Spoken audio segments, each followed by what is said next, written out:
Breaking news tonight in the Nolan Wells investigation. Enhanced distress call audio bombshell. Two sides, one phone, one room, and a list of exactly 4 things that kind of examination can settle. When both sets of lawyers agreed in July to open Nolan Wells's phone together, per ABC7 and News Nation, they were agreeing to a specific technical process, a forensic download, watched by experts for the family and for prosecutors at the same time. That process is powerful and it is narrow. It can show what is on a device. It can often show what used to be. It can show timestamps.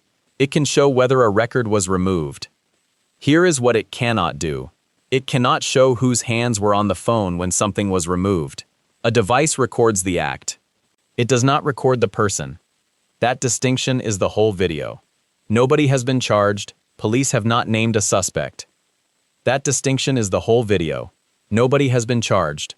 Police have not named a suspect. Now the agreement is signed, and the work begins. The download itself is scheduled with both sets of experts in the room, per ABC7 and News Nation. The family's team and the prosecutor's team will watch the same screen at the same time. Nothing gets opened in private. Nothing gets reviewed in the dark. Here is what happens next, and it matters. The phone is a locked device. The forensic extraction is not a simple plug and pull. Per retired FBI agent Kieran Ramsey, speaking to News Nation in July, investigators may be able to recover several layers of data from a Snapchat account, even if information was deleted. Several layers, not one. The visible layer is what a user sees. Below that sits the cache layer, what the app stored temporarily. Below that sits the database layer, what the system logged automatically. Deleted messages often survive in one of those lower layers. Not always, but often. That is the technical reality, and it is why the joint examination matters. The family's attorneys have said, per Ben Crump via News Nation, that messages were deleted before the device was returned to them. That is an allegation. It is not a finding. The family believes it. No source has said who deleted anything. No source has said when. The phone is the evidence, and the phone cannot testify about hands. So the subpoenas went out. Court documents from Jackson County Chancery Court show the family's attorneys served Life 360, Snapchat, Meta, TikTok, and WhatsApp, per MPB. 5 platforms, 5 preservation requests. Those documents demand that the companies hold on to account data, private messages, location history, deleted content, video, connected to the day Nolan disappeared. A preservation notice is not a warrant. It is a freeze order. It tells a company, do not delete anything, because litigation is coming. The companies now hold the data in place while the legal fight over access plays out. Meanwhile, the people who were on that boat are under threat. Per WWWL, The Grio, and ABC News in late July, friends who were on the trip have reported death threats and online harassment. One friend's attorney has sent a cease and desist letter, per Live Now from Fox. The Bureau's other file here is about the threats being sent, and who is sending them. Let that sit. The witnesses are being threatened. The officials are being threatened. And Mississippi authorities have publicly urged people to stop. Officials told Newsweek that public certainty makes the remaining work harder. Per Sults-Wall-BT, Mississippi Public Safety Commissioner Sean Tyndall went further. He warned that a purported toxicology report circulating online is fraudulent. Not inaccurate. Fraudulent. Made up. So we have a case with 3 parallel tracks. Track 1, the phone. The joint download will show what is there and what was removed. It will show timestamps. It will show whether a record was wiped. It cannot show who did the wiping. Track 2, the platforms.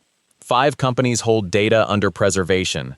Their records could show location, messages, and activity in the hours before Nolan vanished. Whether that data gets released depends on the courts. Track 3, the public. The threats, the fake toxicology report, the doctored audio, all of it is noise. And noise, per Mississippi officials, can hinder an investigation. Here is what is known, hard and sourced. The boat left Horn Island at 4:31. Per GPS data from the Mississippi Department of Marine Resources, obtained by CBS News. Nolan's last independently verified sighting was between 3:23 and 4:27 that afternoon, per the United Cajun Navy report via TMZ. Per WellBT, the state closed its own examination at the end of July and has published nothing from it. The family's independent autopsy returned a cause and manner of death of undetermined pending investigation, per ABC News and CNN. Now put those timestamps side by side, because they do not line up the way you might expect. The last verified sighting ends at 4:27. The boat leaves at 4:31. 4 minutes apart. And between those two moments, per the official record, nobody has said what happened. The phone was on that boat. The phone came home. And the phone, now, is the closest thing this case has to a witness who cannot be threatened, because it is the one piece of evidence that was there the whole time. The question is not whether the download will find something. The question is what the download finds that nobody expected, including the people who agreed to open it together. So here is what the week leading up to that download actually looked like. Because the phone did not just appear in a courtroom. It traveled, and every stop along the way, somebody knew something they were not saying publicly. Let's start at the beginning. July 4th, an 18-year-old named Nolan Wells goes on a boat trip to Horn Island, Mississippi. Per CNN and Welks, he disappears that day. His body is recovered on July 6th. 2 days later, that is the hard fact. Everything else is what happened around it. Now the boat. Per GPS data from the Mississippi Department of Marine Resources, obtained by CBS News, the boat left Horn Island at 4:31 in the afternoon. Not 4, not 4:15, 4:31. That is the official record. And per the United Cajun Navy report, via TMZ, Nolan's last independently verified sighting was between 3:23 and 4:27 that same afternoon. A volunteer organization's report, not an official finding. But it is the closest thing the public has to a timeline. So you have a window. It closes at 4:27. The boat leaves at 4:31. 4 minutes. And in those 4 minutes, per the official record, nobody has said what happened. That is not an accusation. That is a gap. And gaps, in a case like this, are where the questions live. By July 6th, the body is recovered. By the middle of July, the sheriff had put the number of people spoken to above 60 per Sulox. 60. That is not a small number. That is a case with a lot of moving parts. And the same statement per Wux confirms the FBI is assisting with digital evidence because Horn Island sits on federal land. That is the reason. Not suspicion. Jurisdiction. Now, the phone. This is where the week gets specific. Per ABC7 and News Nation, both sides agreed to a joint forensic examination of Nolan's cell phone. Independent experts for the family, independent experts for the prosecutors, all looking at the same device at the same time. Attorney Ben Crump, per News Nation, said former law enforcement experts would assist with the download so everyone could see the contents at the same time. Everyone, same time. That is the deal. Why that matters is the allegation. Per case coverage in July, the family alleged that messages had been deleted before the device was returned to them. Deleted. That is the family's claim, not an established finding. Nobody has proven that. But it is why the joint download exists. Because if you are going to argue about what is on a phone, you need everyone looking at the same screen. And here is what the technology can actually do. Per retired FBI agent Kieran Ramsey, via News Nation, investigators may be able to recover several layers of data from a Snapchat account, even if information was deleted. Several layers, not just the visible messages, the metadata, the timestamps, the records of what existed. That is the difference between a phone that tells you what is there and a phone that tells you what was there. Now, the week before the download, the legal moves. Per Jackson County Chancery Court filings, via MPB, Wells's parents subpoenaed Life 360, Snapchat, Meta, TikTok, and WhatsApp. 5 platforms, location data, messages, activity, the whole digital footprint of the hours before Nolan vanished. Those subpoenas are public record. What they will return is not. And the charge column stays empty. NOLA.com, CNN, and NPR all report the same. It stays an open matter in 2 places, per NOLA.com and CNN. That is the status. Not suspects, not charged. Under investigation. So the week before the download was not quiet. It was a week of interviews and subpoenas and a body coming home, and somewhere in that week, the threats started. Per WWL, The Griot, and ABC News, friends who were on the trip have reported death threats and online harassment. One friend's attorney has sent a cease and desist letter.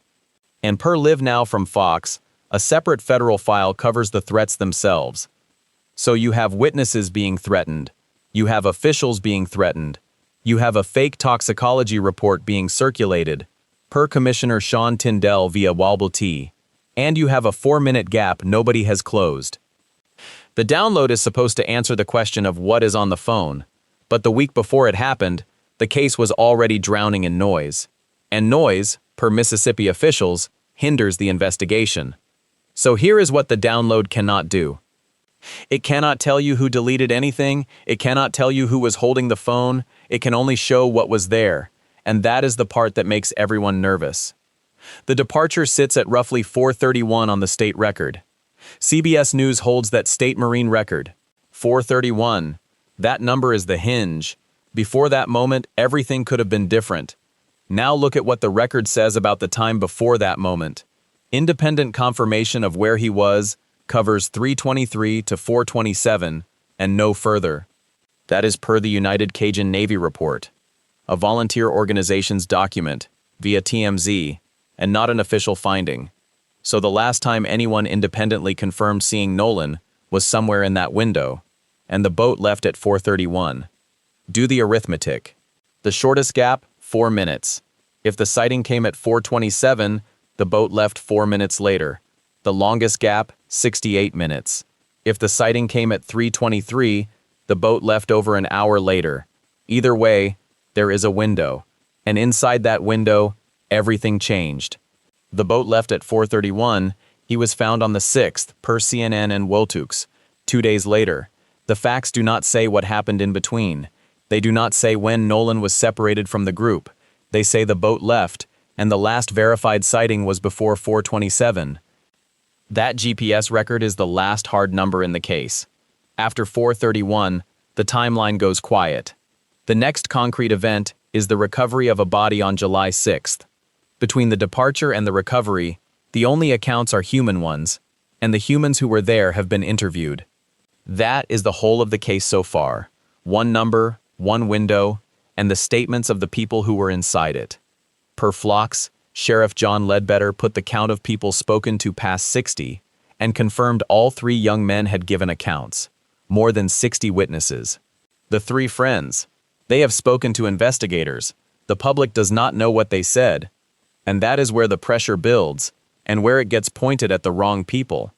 The public wants that window closed, and the impulse is to demand it from whoever was nearest. But nobody has established that anyone present can close it, and no source says so. What is documented is narrower and uglier. People who have been charged with nothing are receiving threats. Per WWL, The Griot, and ABC News, friends from the trip report death threats and online harassment, and one of them has had counsel put a written demand out. Per Live Now from Fox, the Bureau has a separate file open on whoever is sending them.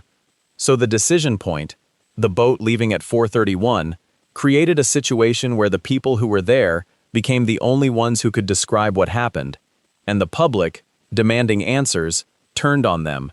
Death threats, online harassment, a cease and desist letter, the FBI investigating threats against witnesses and officials alike. And the officials are watching. Mississippi officials urged the public not to rush to conclusions, per Newsweek, and warned that social media speculation could hinder the investigation. Social media speculation, the same speculation that produced a fraudulent toxicology report, per Commissioner Sean Tindell via Wobble-T, the same speculation now aimed at the 3 friends. So consider the position of the investigation. More than 60 witnesses interviewed. The 3 friends on the boat interviewed. No one charged, per NOLA.com, CNN, and NPR. Work is continuing at county level and federal level both, according to NPR and CNN. And the one document that could answer everything, the official state autopsy, was completed by July 31st, per Well BT. Its results have not been made public. They are going to a grand jury. For Nolan's family, the decision point is July 4th, 4:31 p.m., the moment the boat left. For the public, the decision point is now. What to believe, who to blame. The officials warned against rushing to conclusions. The threats keep coming, and the answer to what happened in that 4 to 68-minute window is sitting in a document nobody can read, and it is going to a grand jury. A forensic download can prove a message was deleted. It cannot prove who deleted it. That is the line this case keeps coming back to. The device records what happened. It does not record which hand did it. That is not a legal hedge. It is the technology's actual boundary, and you are about to watch this case run straight into it. This case has decided to test that boundary directly. Per ABC7 and News Nation, both sides agreed to a joint forensic examination of Nolan Wells's phone, with independent experts for the family and for prosecutors taking part. Ben Crump, per News Nation, said former law enforcement experts would assist with the download so everyone could see the contents at the same time. Same data, same moment, two sets of experts watching. That arrangement exists so nobody has to accept a second-hand summary. Now compare that with what any of us knew at the start. When Nolan's body was recovered on July 6th, per CNN and Waxahachie, the public knew a boat trip, an island, and a window. 4:31 p.m. That is when the boat left Horn Island, per GPS data from the Mississippi Department of Marine Resources, obtained by CBS News. Written by a search group with no official standing, and it says so. That was the whole public record. A departure time. A sighting window. 3 friends on the boat. Sheriff John Ledbetter told Wax on July 16th that the FBI was assisting with digital evidence because Horn Island sits on federal land. He said more than 60 witnesses had been interviewed. He did not say what they said. Per NOLA. Com, CNN, and NPR. No one has been charged, and the case remains under investigation. That was then. The gap between what investigators knew and what the public was told was wide enough to drive a boat through. And into that gap rushed everything the officials warned against. Death threats against the 3 friends, per WWL, The Grio, and ABC News. A toxicology report that Commissioner Sean Tyndall, per WLBT, warned was fraudulent. Speculation so loud that Mississippi officials had to publicly urge patience, per Newsweek. Now the record looks different. Court documents from Jackson County Chancery Court, per MPB, show the family's attorneys subpoenaed Life360, Snapchat, Meta, TikTok, and WhatsApp, 5 platforms, 1 device. The family went to court for all of them, and per case coverage in July, the family's allegation is that messages were deleted before the phone was returned to them. Note the careful word, allegation, not finding, not confession, allegation. Retired FBI agent Kieran Ramsey told News Nation that investigators may recover several layers of data from a Snapchat account, even if information was deleted. Several layers. That is the promise of the joint download. Deleted is not necessarily gone. But here is what the download cannot do. It can timestamp a deletion. It can sometimes recover the content.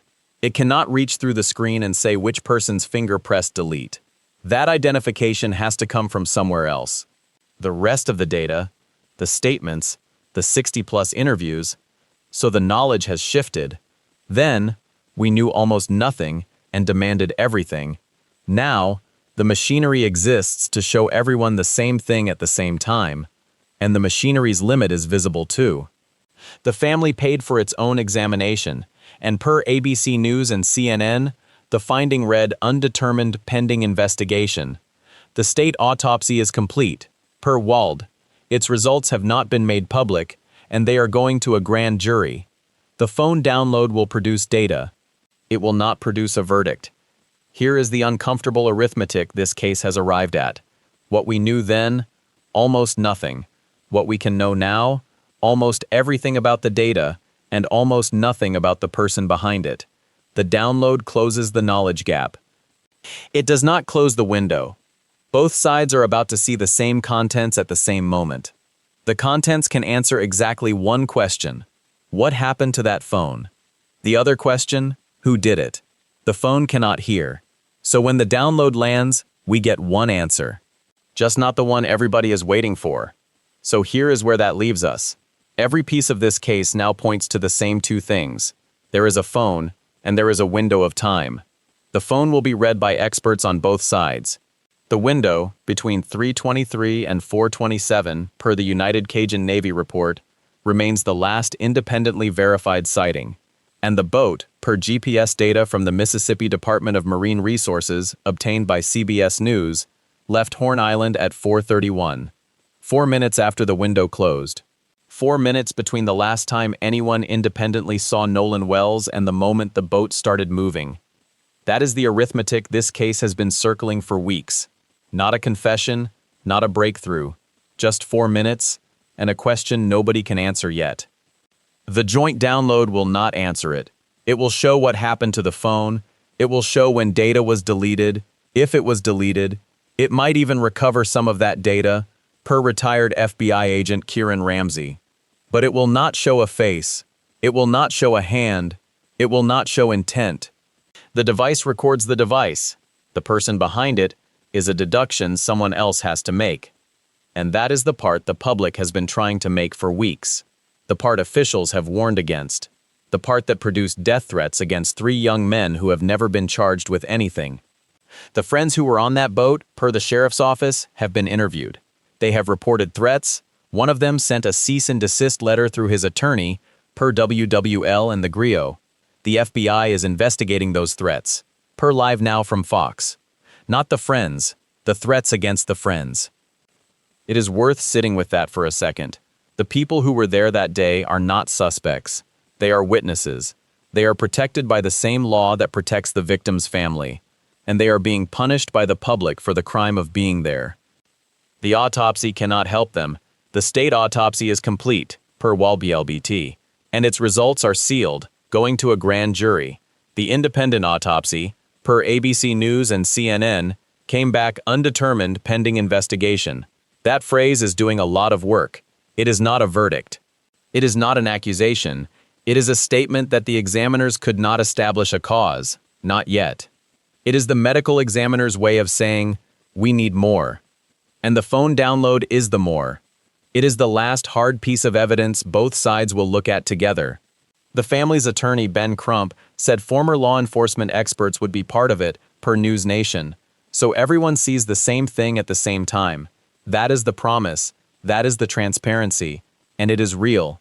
But it is also limited. And that limit is the lesson of this case. The download can prove a message was deleted. It can prove when. It can sometimes prove what was in it. It cannot prove who deleted it. That is not a legal loophole. That is not a protection racket. That is a fact of how the technology works. The device records actions. It does not record the actor. So the grand jury will get the autopsy results. They will get the phone data. They will get more than 60 interviews, per the sheriff's office. They will get the GPS data. They will get the subpoenaed records from 5 platforms.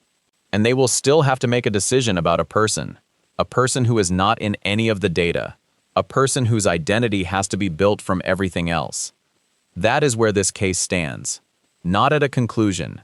At the beginning of the hard part. The data will come. The download will happen. And when it does, the public will see the same contents the investigators see. They will see the same deletions, if there are any. They will see the same timestamps. And they will see the same thing the investigators see. A device that did something, and a person who is not in the frame. Nolan Wells was 18 years old. He went to Horn Island on the 4th of July. He did not come back. His mother has asked, publicly and repeatedly, for the truth. She has hired experts. She has gone to court. She has done everything a family can do. And the truth she is looking for is not in the phone. It is in the 64 minutes between 3:23 and 4:27. That is the window nobody has closed. That is the window the download cannot open. And that is the window the next thing in this case, the one that actually moves this forward, will have to find.